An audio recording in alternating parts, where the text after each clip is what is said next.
Eh bien bonjour. Bonjour à tous, salut Lionel et bienvenue pour cette deuxième journée officielle du CES. Et on souhaitait avec Lionel entamer cette journée par un débrief de notre ressenti d'hier, de l'ambiance et de ce qui s'est passé. Alors l'ambiance hier, c'était une ambiance qu'on est venu capter sur l'Eureka Park. Sur l'Eureka Park, dès que vous rentrez, c'est à peu près 400 sociétés françaises, relativement petites, ce sont des startups qui sont emmenées par Business France sous le coq gaulois en rouge de la French Tech, qui sont dès l'entrée sur une surface tout à fait impressionnante. On n'a pas métré, mais c'est trusté littéralement. Il y a à peu près 1000 et quelques startups, 1200, dont la grande majorité sont en réalité finalement sous pavillon tricolore. Et ça, il faut le dire, c'est quand même super cool. Dire 400, ça fait un tiers. Ça fait un tiers. Voilà l'ingénieur qui est de sortie. Oh, tu pourrais pas être marketeux un peu plus. Alors, on a observé qu'il y avait quand même un petit peu moins de monde que l'année dernière. Pourquoi ? Alors, les allées déjà, on n'a pas forcément la présence de différents acteurs politiques qui étaient venus l'année dernière le mardi. Et c'est vrai que ça avait créé une énergie folle, ça avait déplacé les foules. Naturellement, tout le monde était compressé dans les allées. Et là, alors, cette année, je ne sais pas, on n'a pas mesuré, on n'a pas pris le mètre si les allées sont plus larges ou plus petites que l'année dernière. Bon, tout ce qu'on peut vous dire, c'est qu'on circule beaucoup mieux et il y a beaucoup de disponibilité. À tel point que finalement, on est à peine arrivé devant un stand ou devant une start-up que d'un seul coup, on est alpagué pour effectivement être pitché. Donc, c'est quand même, en tout cas, toujours une bonne ambiance, bien entendu, on circule mieux, il y a toujours autant de contenu, toujours autour autant de belles découvertes. Et puis les startups nous disent, il y a finalement peut-être un peu moins de monde, et ce sont des gens qui sont plus qualitatifs, qui sont beaucoup plus intéressés par ce que l'on fait. Donc ça, c'est plutôt intéressant. Ça, c'est plutôt bien. Voilà. Donc on voulait parler de quelques grands thèmes, et surtout le thème de l'IA. L'IA est partout. L'IA est at scale. Alors on a parlé dans les précédentes vidéos de la capacité de l'IA à se déconnecter et à embarquer de manière totalement native à l'intérieur de ce mouvement qu'on appelle GAFAM Free. Donc d'être tout simplement en phase avec les exigences consommateurs et l'expérience client, tout en s'affranchissant de la connexion aux différentes GAFA que nous connaissons tous. Et tu avais cité 6% des données qui de toute façon sont dans un iPhone. Non, 6 mégas par jour. 6 mégas par jour. Donc 6 mégas par jour des données sont envoyées via un iPhone vers Google, comme quoi on a beau faire une publicité 4 par 3 à côté du LVCC pour dire ce qui se passe dans l'iPhone reste dans l'iPhone, ce qui se passe sur l'iPhone reste dans l'iPhone. Bon, on s'aperçoit finalement qu'il y a quand même des choses qui partent chez Google. Et pour rester GAFAM Free, on reparlera de Linto et on reparlera surtout de Snips cette année, qui ont eu un Best Innovation Award. C'est une société française qui permet d'implémenter à l'intérieur d'un device les fonctionnalités et les échanges vocaux qui sont propres aux fonctionnalités du device, sans avoir besoin de se connecter à Internet et d'avoir ces données d'usage qui soient récupérées afin d'être exploitées. Tu parles bien, Lionel. Est-ce que ça a été clair? C'est parfait. C'est de plus en plus clair quand on parle de Snips maintenant. Alors plus ça va dans la semaine et plus on est large. On a vu, alors surtout après, on est parti dans les allées. Donc bon, évidemment, l'IA partout, ça veut dire que tout est compatible Alexa et Google Assistant. Les robots. Alors, les robots, fantastique. Alors fantastique. Avant, on avait des robots domestiques et maintenant on a quoi? Maintenant on a des robots qui nous tiennent compagnie. Des robots compagnons. Voilà, donc c'est vrai que pour celui-ci, ce premier, il s'appelle tout simplement le Kiki. Alors tout le monde connaît le Kiki, la peluche, et le robot Kiki, on peut le caresser, il a des capteurs, il apprend à reconnaître son maître ou son propriétaire, ça dépend de l'empathie qu'on va pouvoir donner à cette machine. On lui caresse la tête ou on lui tient la tête, il bouge son corps. C'est sympa. Globalement c'est sympa. Et est-ce que c'est fait pour une clientèle européenne? On va pouvoir se poser la question. On a vu des choses plus flippantes, des robots humanoïdes relativement similaires à des enfants pour se tenir compagnie. Il y a des choses qui étaient assez effectivement border, on pourrait le dire ainsi, mais en tout cas qui redéfinissaient la capacité d'un être humain à transmettre un sentiment à une machine. Alors ce robot Kiki, il était mignon, il était sympa, on l'a bien aimé et c'est vrai qu'il était assez sympathique. Toi, tu avais trouvé un autre robot compagnie de chiens. Voilà, alors Kiki, sa promesse, c'est qu'il est fabriqué, alors que celui que j'ai trouvé qui s'appelle Leica, il est encore sous forme de prototype. Alors Leica, c'est le robot compagnon pour chien. Et le robot compagnon pour chien, il est juste extraordinaire parce qu'il est capable de suivre le chien parce que le chien a un capteur sur son collier et il est capable d'être piloté à distance par le maître puisqu'il a une caméra. Alors c'est en fait une petite grosse boîte à roulettes et à l'intérieur de la boîte à roulettes, on peut même y mettre des croquettes et on peut interagir avec le robot et envoyer des croquettes au chien. Donc on voit que là vous achetez un chien, on vous en offre un pour effectivement vous apporter une compagnie, vous lui donnez de l'amour puis ensuite vous jouez à distance avec lui au travers d'un objet artificiel qui sera le robot. Oui. Est-ce que c'est le sens de la vie? C'était en fait, en tout cas, c'était super sympa. Il ressemblait un peu à un mini Segway. Oui, c'est un mini Segway si on veut. Voilà. On n'a pas d'image là à vous montrer, mais c'est ça. En tout cas, il s'appelle Leica. Voilà. T'es marrant. Laika, L-A-I-K-A. Alors, sinon, on avait aussi d'autres éléments autour de la réalité augmentée. Alors, de la réalité augmentée, bien sûr, il y a des usages qui peuvent être au quotidien pour le particulier qui va visiter un monument, l'enrichissement du patrimoine, etc., etc. Mais on s'est surtout attardé sur des solutions qui étaient des solutions un peu plus professionnelles. Alors, une solution B2B qui s'appelle LogistiView et qui permet, dans des centres logistiques, par des lunettes qui sont relativement légères, ça c'est ça qui est très important, c'est que pour l'opérateur qui va porter ça toute la journée, il faut que ça soit quelque chose de très confortable. C'est pas une lunette de réalité augmentée ou de réalité virtuelle qui sert à faire du jeu et qui est finalement au bout de quelques heures impossible à supporter. Donc là, il faut que ça soit très léger et ça va permettre d'aller beaucoup plus vite et d'être beaucoup plus efficient dans toute la gestion de stock. Donc ça c'est plutôt génial. Mais il n'y avait pas que celui-là, parce qu'il y a quelque chose de révolutionnaire avec de la reconnaissance faciale qui t'a marqué. Alors ça c'est plutôt dans le domaine du retail, c'est Casia 3D. Alors vous vous imaginez face à un écran qui pourrait se trouver à l'extérieur ou à l'intérieur d'un magasin, vous allez pouvoir avoir sans lunettes de la réalité augmentée avec de la 3D. Vous allez sans lunettes. Sans lunettes. Sans les lunettes. Oui, sans les lunettes, voilà. Excusez-moi. Oui, ça c'est le matin. Et cette réalité augmentée, vous allez pouvoir la piloter au geste comme si vous aviez une Kinect. Elle est également équipée d'une caméra, donc elle va analyser par rapport à votre visage votre état d'esprit. Êtes-vous stressé? Êtes-vous dans une position d'achat? Elle va collecter ces datas et va traduire cette émotion et va pouvoir la traduire même en offre commerciale, puisque là on est vraiment dans le B2C. Donc là on est sur la personnalisation de l'acte d'achat in-store. Exactement. Donc là, c'est quand même quelque chose de sensationnel. On en parlait il y a 2 ans sur le NRF à New York, qui est le salon qui suit le CES sur le retail. Et c'est vrai que là, on commence à avoir des applications qui sont performantes.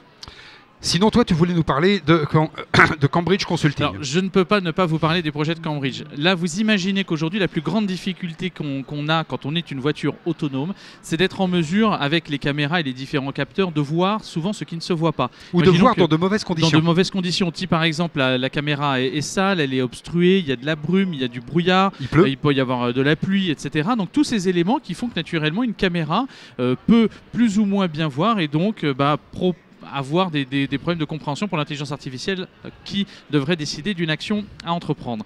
Et donc, DeepRec et le projet de Cambridge consiste tout simplement avec des capteurs, donc des caméras, de mettre une glace devant qui va totalement déformer la vision d'une image qui est derrière.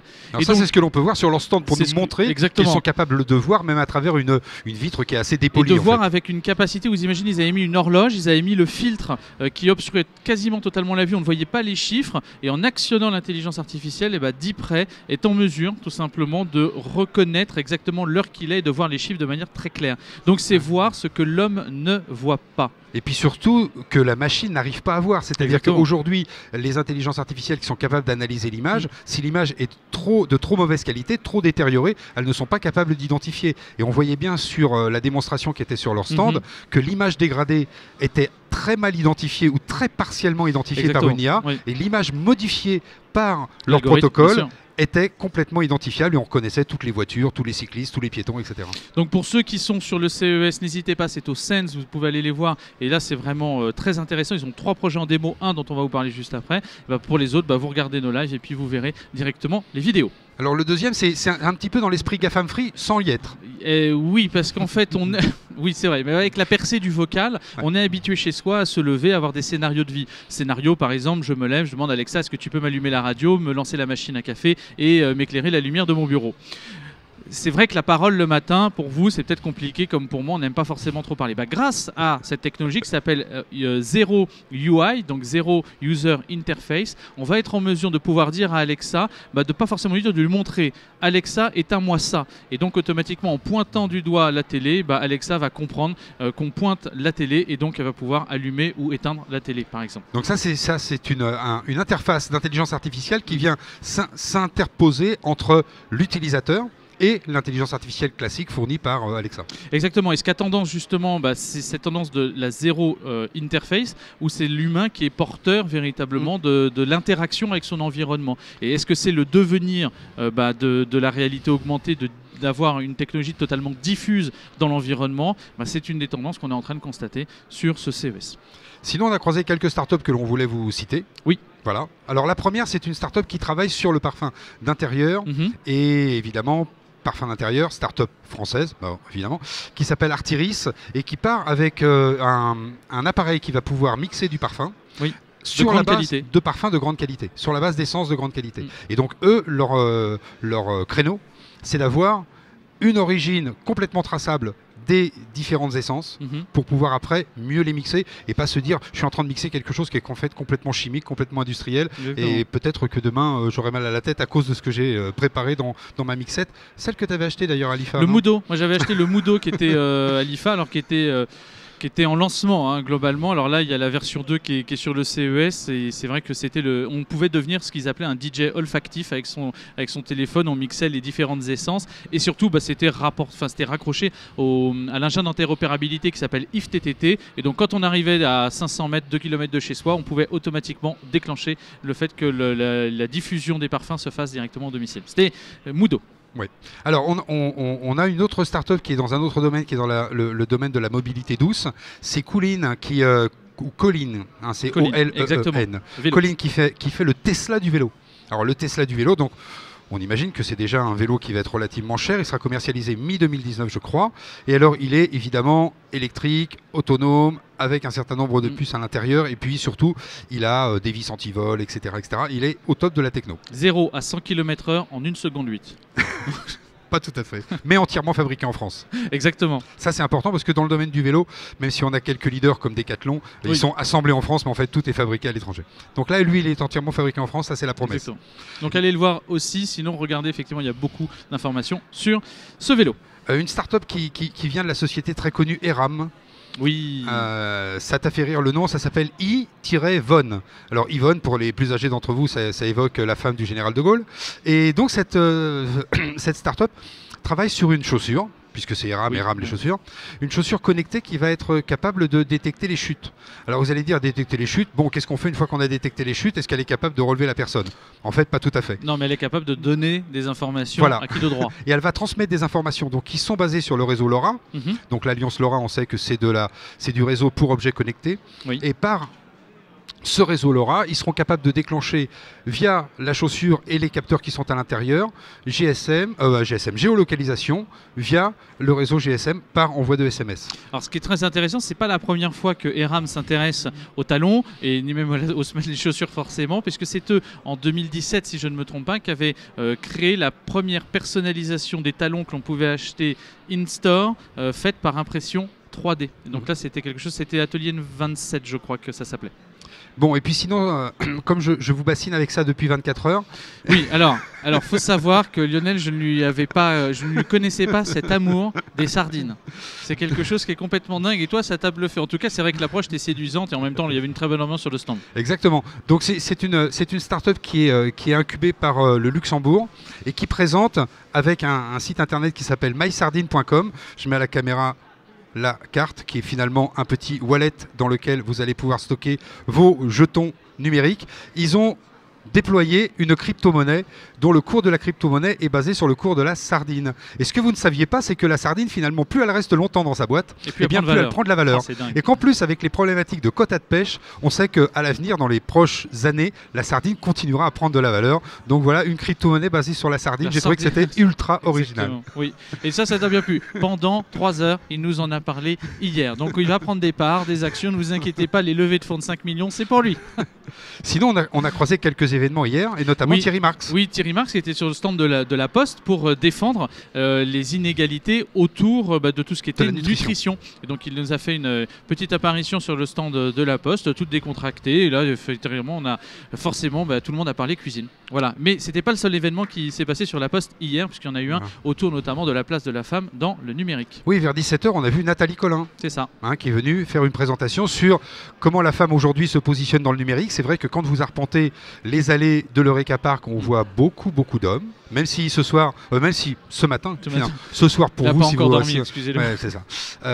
Même si ce matin, il y a quand même pas mal de femmes autour de nous, mais globalement, c'est vrai qu'on a plutôt beaucoup d'hommes et on a vu sur le stand de la Poste que les personnes qui étaient venues écouter Nathalie Collin, mais il y avait beaucoup de femmes. Il y a aussi beaucoup d'hommes. Et beaucoup, effectivement. Mais majorité d'hommes. Donc il y a effectivement encore un peu de travail le digital, à faire de ce côté-là. Mais ça, c'est le digital. Alors, mais c'est vrai que. Mais c'est de l'enrichissement. Oui, totalement. Voilà. Sinon, on peut parler. Sinon, on ne pouvait pas terminer cette matinale sans vous parler de l'automobile et particulièrement du lieu de vie aujourd'hui de l'habitacle. Donc, ce travail que réalisent constructeurs, marques automobiles, équipementiers en général, etc., autour du cockpit et du lieu de vie qui est l'extension du domicile privé dans la voiture. C'est vrai que Carlos Ghosn en avait parlé il y a quelques années, déjà sur ses premières apparitions. Il n'est pas venu cette année. Il n'est pas venu cette année. Et donc, naturellement, on constate. Non, on ne va pas nous faire. Voilà. Rien dit. Hein. Et donc, ce qui est intéressant, c'est ce lieu de vie et l'extension du domicile privé. Et donc, il y a un vrai travail. On vous a parlé de la Byton, on vous a parlé de beaucoup de concepts. Et donc, naturellement, on devait vous parler de cet habitacle avec Forestia, notamment, qui équipe sur cette Byton, cet écran de 48 pouces qui est absolument monstrueux et qui effectivement donne une nouvelle énergétique dans l'habitacle de la voiture. Et surtout, bon, Forestia et Valeo, on va en parler un petit peu plus en détail parce que eux, ce sont des acteurs français. Mais il faut dire que tous les grands acteurs de la télévision, que ce soit LG, que ce soit Samsung, que ce soit Panasonic, ils travaillent tous sur des cockpits. Ils ont compris qu'à l'horizon de 5 ans, de 10 ans, de 15 ans, selon les avancées, selon les législations, la voiture sera entièrement autonome et ça deviendra un lieu d'expérience personnelle, donc un lieu de vie. Et il faut faire rentrer l'entertainment. On en parlait déjà hier. Quand Audi signe un partenariat avec Disney, vous avez tout compris. Le contenu reste la clé. Alors il y avait quelques innovations qui t'ont marqué sur la voiture en général. Le fait qu'on pouvait se déplacer de 10 degrés par exemple. Alors ça c'est Forestia qui a imaginé ça. À l'intérieur d'une voiture, on peut imaginer qu'en mode d'autonomie, vous ayez envie d'être un petit peu plus proche et de collaborer ou de participer à une conversation plus intime, plus fraternelle, plus proche avec les autres passagers de la voiture. Alors eux, ils ont imaginé une solution très simple, mais qui finalement est très compliquée parce que ça oblige de déplacer tout un tas de systèmes, notamment les systèmes de ceinture de sécurité.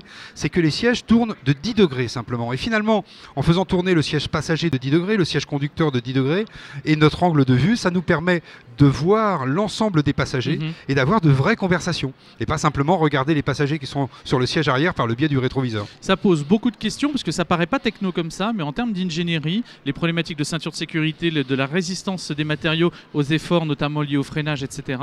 Il y a beaucoup d'ingénierie derrière. En tout cas, c'était ces 10 degrés qui peuvent changer la vie dans l'habitacle. Mais toi, tu nous avais parlé hier, tu nous as sorti aussi le concept de l'ami, du passager qui est placé à l'arrière en réalité augmentée. Alors ça, c'est Valeo qui fait ça. Valeo, ils ont imaginé que vous pouviez voyager avec un ami, mais que votre ami, en fait, n'était pas dans la voiture, il était dans la voiture avec vous, mais en réalité augmentée. C'est-à-dire que lui, il avait son casque, il était chez lui. Alors toi, tu m'as dit, mais ça, c'est juste un Skype. Mais en fait, lui, il est dans la voiture, comme s'il était dans la voiture avec son casque, et finalement, il a une conversation avec vous pendant le trajet. Donc ça peut être les parents qui surveillent les enfants qui viennent d'avoir leur permis, ou ça peut être vos grands-parents que vous n'avez pas emmenés et que vous êtes sur les routes des vacances, et puis vous dialoguez avec eux, ils font le voyage avec vous. Ça c'est Valeo. Ça c'est Valeo. Et Valeo, ils ont sorti aussi, enfin ils expérimentaient, ils l'ont fait à Paris dans le cadre de Vivatech, mais là ils le déplaçaient dans le cadre de... Non, et puis ils l'ont fait aussi dans le cadre du mondial de l'automobile, mais là ils le déplaçaient dans les rues de Las Vegas. C'était leur principe avec des capteurs de série et non plus des lidars ultra chers. Exactement. Une voiture équipée de capteurs de série qui se déplace véritablement, simplement avec un contrôle du siège conducteur avec un conducteur, mais qui se déplace en totale autonomie dans les rues de Las Vegas.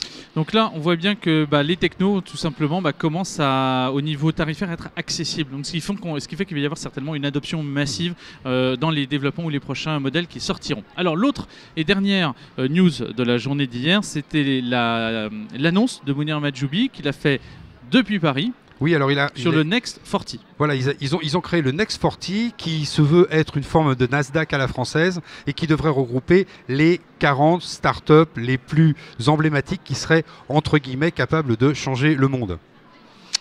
Vaste programme, oui, donc on attend les répercussions très prochainement, on espère.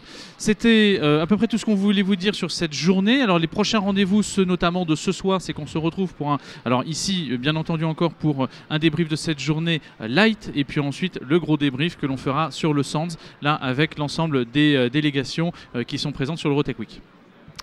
Au Arras. Au Arras. Mais c'est pas grave. Oui, parce que le centre c'est juste au-dessus. Excusez-moi, problème de géolocalisation. Non, on va sur le centre parce on va beaucoup parler santé aujourd'hui. On va parler santé, donc naturellement il y a beaucoup de choses qui s'y passent. Voilà, je crois qu'on a tout dit. Donc il me reste à vous souhaiter avec Lionel une très bonne journée pour nous, pour ceux qui sont sur le CES, et puis une bonne soirée pour vous qui vous apprêtez à commencer certainement à dîner. Allez, au revoir et à bientôt. À très vite. Bye bye.